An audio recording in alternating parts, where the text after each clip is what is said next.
lo que vamos a comenzar a ver hoy día tiene relación con la unidad 2, ¿ya? Ya vamos a dejar de lado lo que habíamos visto en la última clase que tenía que ver con nutrición, ¿cierto? Si mal no recuerdo, la última clase hicimos un cálculo ¿cómo se llama esto? Del requerimiento energético que necesita una persona, ¿cierto?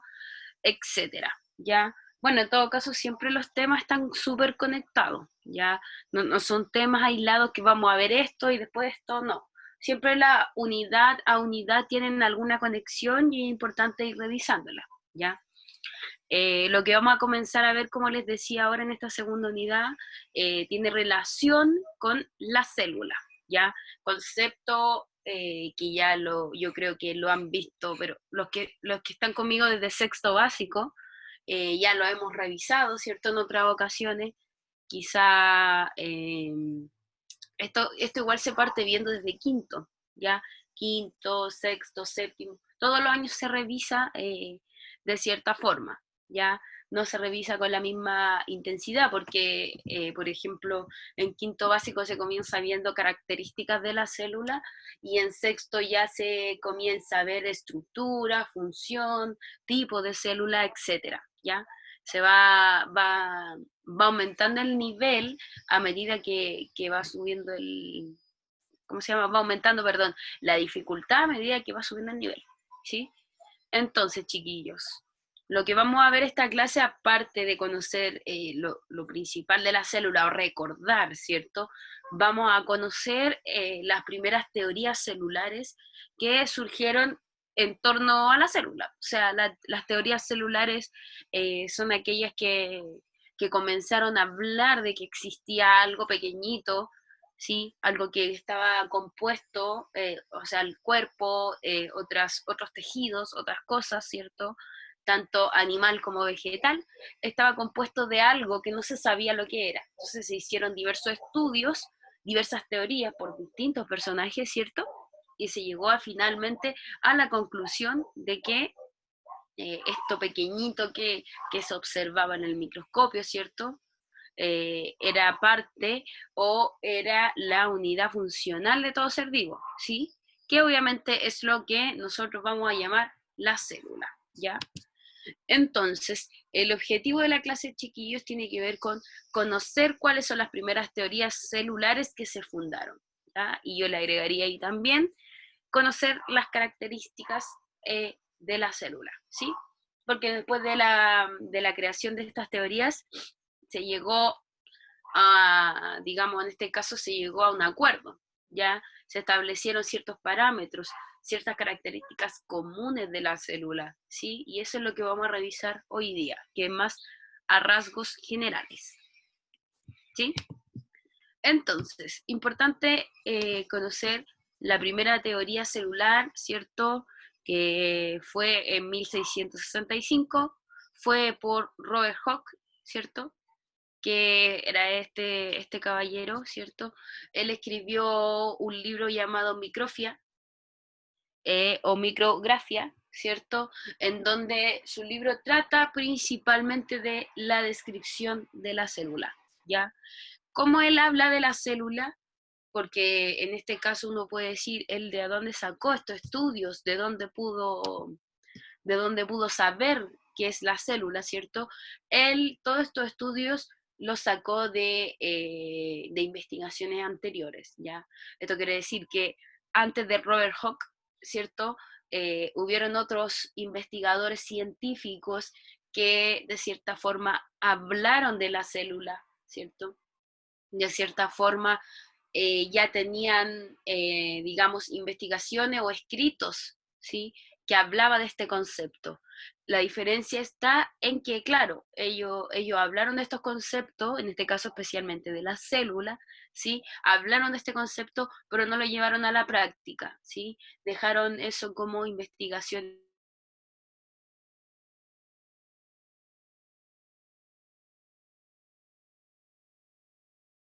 que tenía ese concepto para todo, en general, ¿ya? Recuerden que, como ya les dije, el concepto de célula es fundamental para comprender el desarrollo del cuerpo humano, el desarrollo de la vida animal, la vida vegetal, etcétera, ¿ya? Como aquí les decía, claro, fue importante que él, de cierta forma, eh, utilizara estudios anteriores, ¿sí? ¿En qué estudio anterior se basó? Principalmente en el estudio de Harvey en 1665, ¿cierto? Que fue la fecha en donde él lanza su primera teoría, ¿cierto? En este caso, Harvey, que era un científico anterior, ¿sí? Él había hecho un experimento sobre la circulación sanguínea, ¿ya? En este caso, la invención o la creación, chiquillos, del microscopio fue de mucha ayuda, ¿sí? Porque todas estas células, en este caso que se observaban en un principio, que ellos no le habían puesto el nombre de célula aún, ¿cierto? Pero después, con el paso de los años, va cambiando la concepción y va adquiriendo el nombre de célula. Todas estas células que ellos miraban, obviamente las tuvieron que mirar por algo. ¿Y qué era ese algo? El microscopio. Como les digo, fue de gran ayuda para los avances científicos de esa fecha. Ya, bueno, en todo caso, el microscopio hasta el día de hoy sigue siendo una gran ayuda para los avances científicos, ¿ya? No solo para los de esa fecha, sino para los de las fechas de ahora y más adelante. Si se dan cuenta, chiquillos, esta imagen es una imagen real de capilares sanguíneos, ¿ya?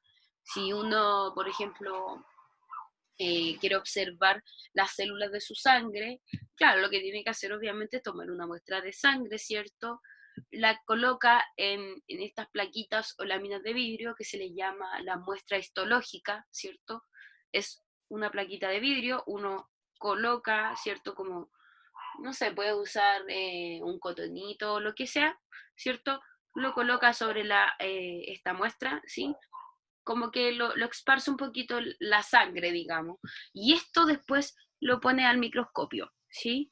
Y te vas a dar cuenta que en el microscopio la sangre, sobre todo los capilares sanguíneos, se van a observar de esta forma, ¿sí? Obviamente de color rojo y de manera muy notoria, ¿ya? Como células bien establecidas, ¿sí? Este fue, como les decía, el primer o la primera observación.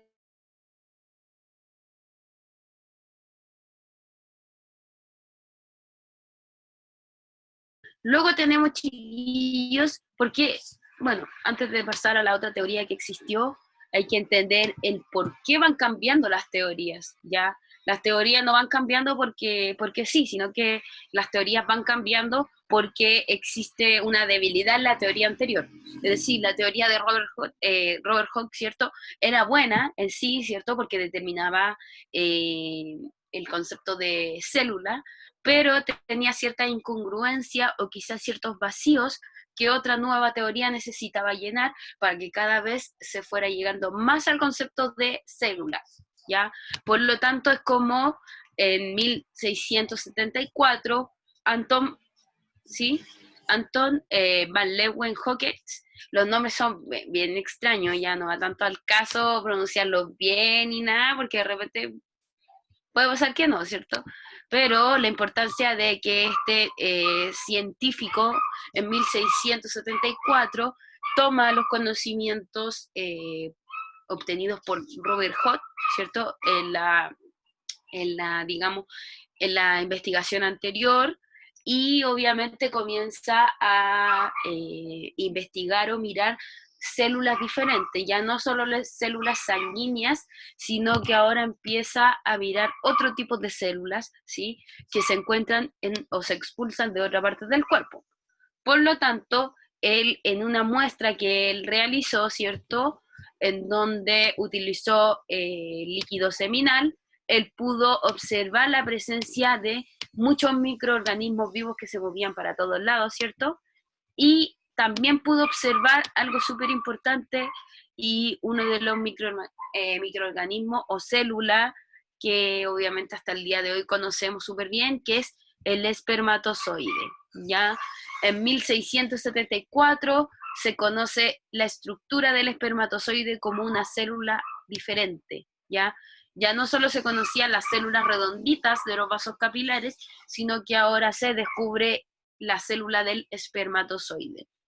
¿Por qué es importante este descubrimiento? Porque va a dar antesala para ir formando nuevamente el concepto de célula, ¿ya? Entendiendo que célula, hay diferentes tipos de célula, que tienen diferentes formas y posiblemente tienen diferentes funciones, ¿ya? Luego tenemos que pasar harto tiempo igual, ¿sí? Del 1674 pasamos al 1838, ¿sí? De este periodo a este hubo un gran salto, ¿sí? Pasó un gran periodo de tiempo. ¿Por qué? Porque en esos tiempos no había más investigadores que pudieran refutar o agrandar, digamos, o complementar esta teoría, ¿ya? Se necesitaban más materiales tecnológicos, digamos, más avanzado, quizá un microscopio más avanzado, ¿cierto? Para poder recabar información más importante, ¿ya? Por lo tanto, pasó harto tiempo y después llega aquí un señor llamado Matías Schleiden, ¿cierto? En 1838, que obviamente, siguiendo con la línea de investigadores anteriores, él toma de los anteriores, ¿cierto? Pero ahora él da una nueva idea, ¿sí? Sigue agregando información a este cúmulo de ideas que nosotros teníamos, ¿sí? ¿Qué es lo que él hace? Observa en el microscopio un pedacito de una planta. ¿Cómo se ve ese pedacito de esa planta? Se ve de esta forma, ¿ya? Cada esto que yo estoy marcando acá corresponde a una célula, ¿ya? Una célula, dos células, ¿cierto? Por lo tanto, Schleiden postula, ¿cierto?, en el 1838 que todas las plantas están formadas por células. O sea, ya no solo los seres vivos están formados por células, ya no solo los organismos, perdón, los órganos y partes del cuerpo humano están formados por células, sino que ahora las plantas también están formadas por células, algo que en estos tiempos fue un descubrimiento bastante interesante, ¿ya? Como les decía, luego llegó otro caballero, ¿cierto? En el 1839, que fue al año siguiente, ¿cierto? Que en este caso ya tenían el conocimiento que el cuerpo humano, ¿cierto? Estaba compuesto por células y ahora las plantas también, por lo tanto este caballero, que es Theodor Schwann, no quiere quedarse atrás y dice, bueno, entonces yo voy a hacer una investigación en muestras animales, ¿sí? ¿Qué es lo que él descubre en una muestra animal? Descubre que, chiquillos, en la muestra animal también existen células, ¿ya?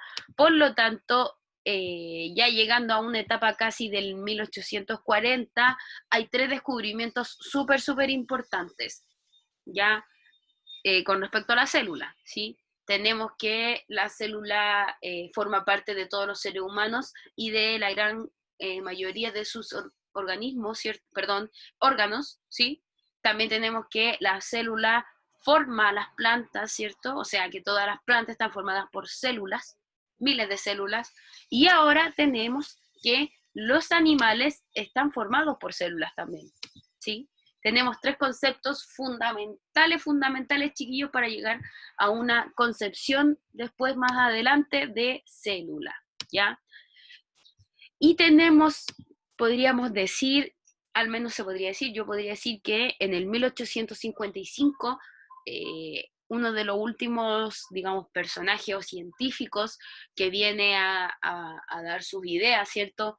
A aportar más, que en este caso es Rudolf Virchow, ¿cierto? Virchow es súper importante porque él permite hacer un cierre en lo que es la construcción de la célula. ¿A qué me refiero con la construcción de la célula? La construcción del concepto de célula, ¿ya? Él viene a hacer un cierre en todo lo que ya se había hablado y agrega algo nuevo que es súper importante para el conocimiento, que tiene que ver con que toda célula, chiquillos, proviene de otra preexistente. ¿ya? Porque si bien se estaba hablando de las características de la célula, que la célula estaba presente en ciertos tipos, ¿cierto? Ciertos tipos, en este caso pueden ser animales, personas, plantas, pero ahora se dice algo mucho más relevante, no solo que está presente en ciertos tipos, sino que ahora esta misma célula, porque hay presencia de tantas células cuando yo veo en el microscopio, porque cada una tiene la capacidad de subdividirse. ¿Ya? Cuando habla de dividirse o subdividirse, está haciendo referencia a que una sola célula puede formar dos nuevas células, ¿sí? A través del proceso de la mitosis, ¿sí? Proceso que no vamos a entrar en detalle, pero solamente es importante entenderlo, o lo podríamos llamar como la división celular, ¿sí? Que queda, digamos, ejemplificado de manera más clara en este dibujo que está aquí abajo, este azulito, ¿cierto?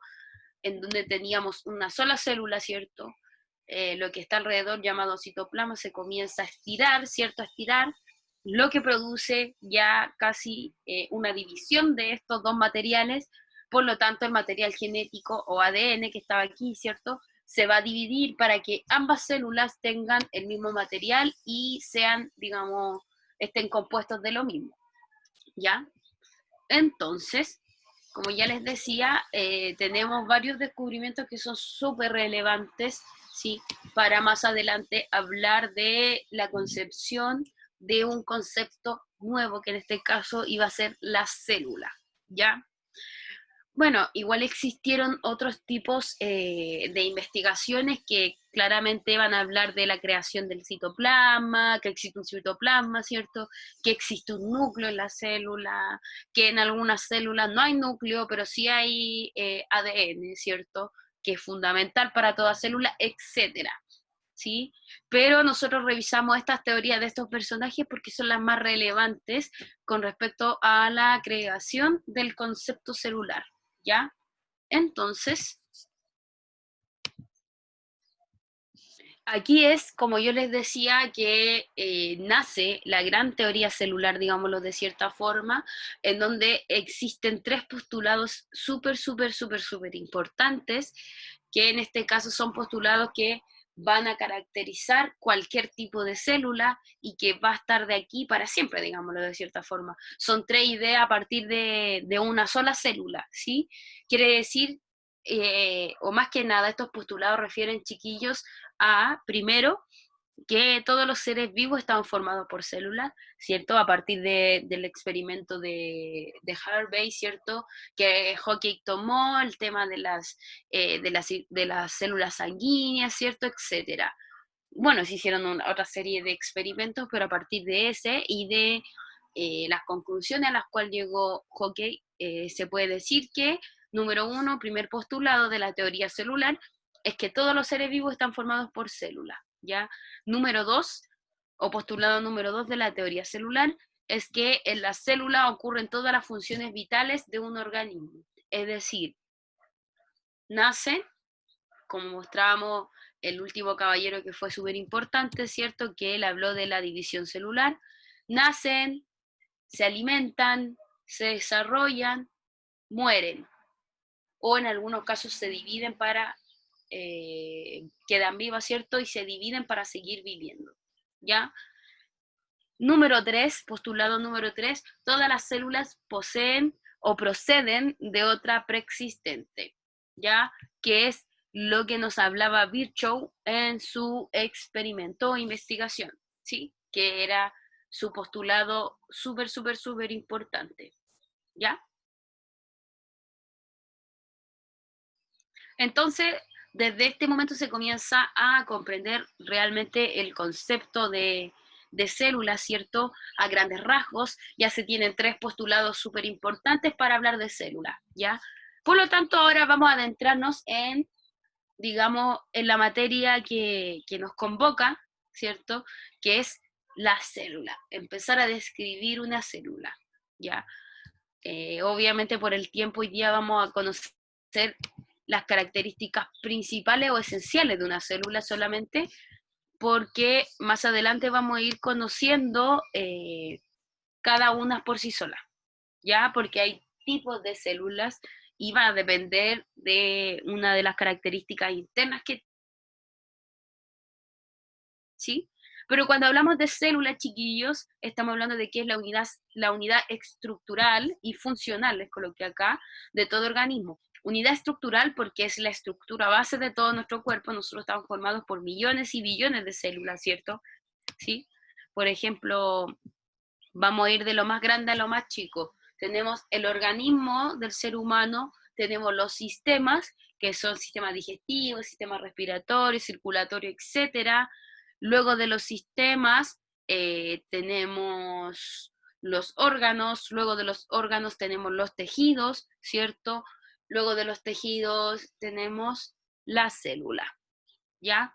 Entonces la célula es la unidad estructural y basal, funcional de todo organismo vivo. Lo más chiquitito, eso, desde ahí parte todo ser vivo, ¿sí? Generalmente, como le puse ahí también, es de tamaño microscópico, ¿sí? Porque es muy, muy, muy, muy, muy chiquitita. Ya, es más chiquitito que si yo dibujo un puntito, es más chico que eso, ¿sí? Por lo tanto, solo puedo verla a través de un microscopio, ¿ya?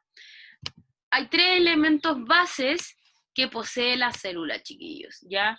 Los tres elementos bases o común son el material genético, ADN o información hereditaria, el citoplasma y la membrana celular, ¿ya? Una célula, chiquillos, tiene que tener siempre, siempre estos tres, digamos, elementos, ¿sí?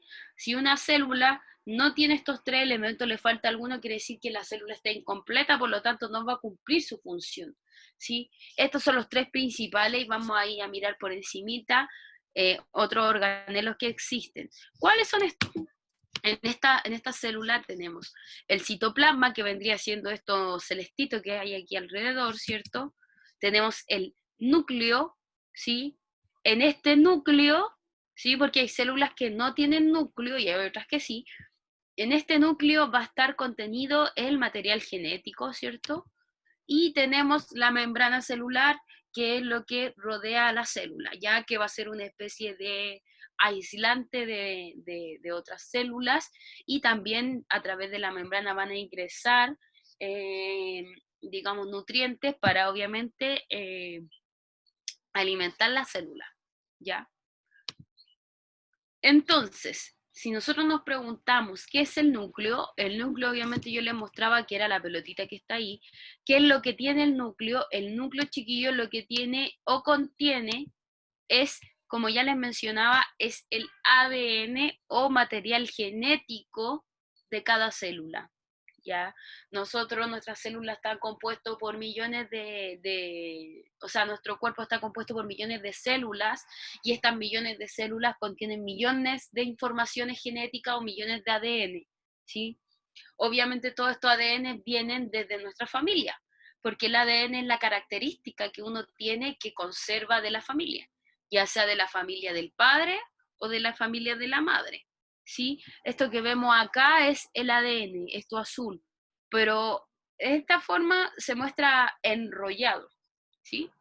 Porque el ADN después lo vamos a ver al tiro mejor, ¿sí? Acá está en forma de cromosoma, está mucho, mucho, mucho más enrollado. Así lo podemos observar en el núcleo. Pero el ADN va a ser de la siguiente forma. Si nosotros lo estiramos, vamos a llegar que así es el ADN, ¿sí? Son, ¿cómo lo puedo decir?